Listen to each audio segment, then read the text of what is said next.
Think of your mentation alone about such a possible occurrence to you, and you yourself will then be amazed that you react to this in this way. What is so terrifying about this? It is only an ordinary house mouse, the most harmless and inoffensive of beasts. Now I ask you, how can all that has been said be explained by that will which is presumed to be in every man? How is it possible to reconcile the fact that a man is terrified at a small timid mouse, the most frightened of all creatures, and of thousands of other similar trifles which might never even occur, and yet experiences no terror before the inevitability of his own death?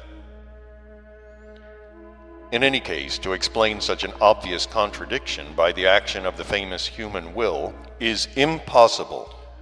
When this contradiction is considered openly, without any preconceptions, that is to say, without any of the ready-made notions derived by the wiseacring of various what are called authorities, who in most cases have become such thanks to the naivety and herd instinct of people, as well as from the results depending on abnormal education which arise in our mentation, then it becomes indubitably evident that all these terrors from which in man there does not arise the impulse, as we said, to hang himself, are permitted by nature herself to the extent in which they are necessary for the process of our ordinary existence. And indeed, without them, without all these, in the objective sense, as is said, flea bites, but which appear to us as unprecedented terrors, there could not proceed in us any experiencings at all, either of joy, sorrow, hope, disappointment, and so on. Nor could we have all those cares, stimuli, striving, and in general all kinds of impulses which constrain us to act, to attain to something, and to strive to some aim. It is just this totality of all these automatic, as they might be called, childish experiencings, arising and flowing in the average man, which on the one hand make up and sustain his life, and on the other hand give him neither the possibility nor the time to see and feel reality. If the average contemporary man were given the possibility to sense or to remember, if only in his thought, that at a definite known date, for instance, tomorrow, a week, or a month, or even a year or two hence, he would die, and die for certain. What would then remain, one asks, of all that had until then filled up and constituted his life? Everything would lose its sense and significance for him. What would be the importance then of the decoration he received yesterday for long service, and which had so delighted him? Or that glance he recently noticed, so full of promise, from the woman who had long been the object of his constant and unrewarded longing? Or the newspaper with his morning coffee, and that deferential greeting from the neighbor on the stairs? And the theater in the evening, and rest and sleep, and all his favorite things, of what account would they all be? They would no longer have that significance which had been given them before. Even if a man knew that death would overtake him only in 5 or 6 years. In short, to look at his own death, as is said, in the face, the average man cannot and must not. He would then, so to say, get out of his depth, and before him, in clear-cut form, the question would arise, why then should we live and toil and suffer? Precisely that such a question may not arise, great nature, having become convinced that in the common presences of most people there have already ceased to be any factors for meritorious manifestations proper to three-centered beings, had providentially wisely protected them by allowing the arising in them of various consequences of those non-meritorious properties unbecoming to three-centered beings, which, in the absence of a proper actualization, conduce to their not perceiving or sensing reality. And great nature was constrained to adapt herself to such an, in the objective sense, abnormality, in consequence of the fact that thanks to the conditions of their ordinary life established by people themselves, the deteriorating quality of their radiations required for higher common cosmic purposes insistently demanded, for the maintenance of equilibrium, an increase of the quantity of the arisings and existings of these lives.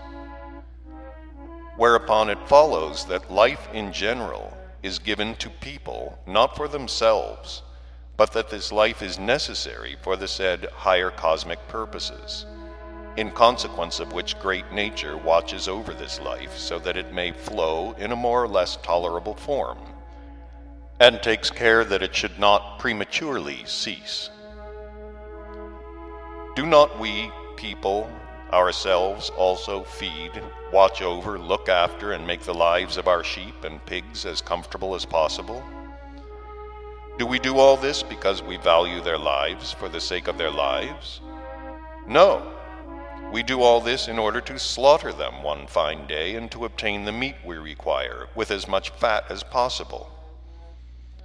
In the same way, nature takes all measures to ensure that we shall live without seeing the terror, and that we should not hang ourselves but live long, and then when we are required, she slaughters us.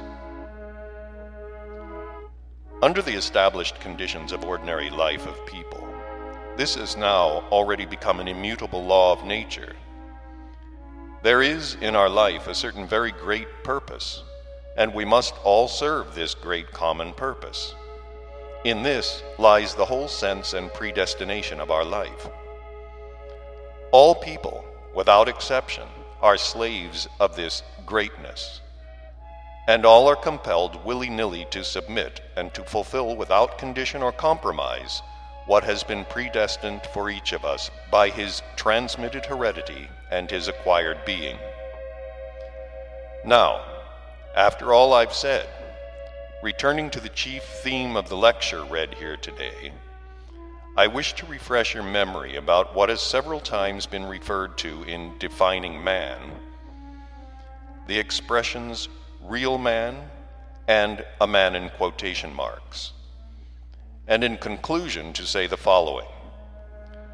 Although the real man, who has already acquired his own I, and also the man in quotation marks who has not, are equally slaves of the said greatness. Yet the difference between them, as I've already said, consists in this, that since the attitude of the former to his slavery is conscious, he acquires the possibility, simultaneously with serving the all-universal actualizing, of applying a part of his manifestations, according to the providence of great nature, for the purpose of acquiring for himself imperishable being. Whereas the latter, not cognizing his slavery, serves during the flow of the entire process of his existence exclusively only as a thing, which then no longer needed, disappears forever. In order to make what I've just said more comprehensible and concrete, it will be useful if we compare human life in general to a large river which rises from various sources and flows on the surface of our planet, and the life of any given man to one of the drops of water composing this river of life. This river, at first, flows as a whole along a comparatively level valley, and at that place where nature has particularly undergone what is called a cataclysm not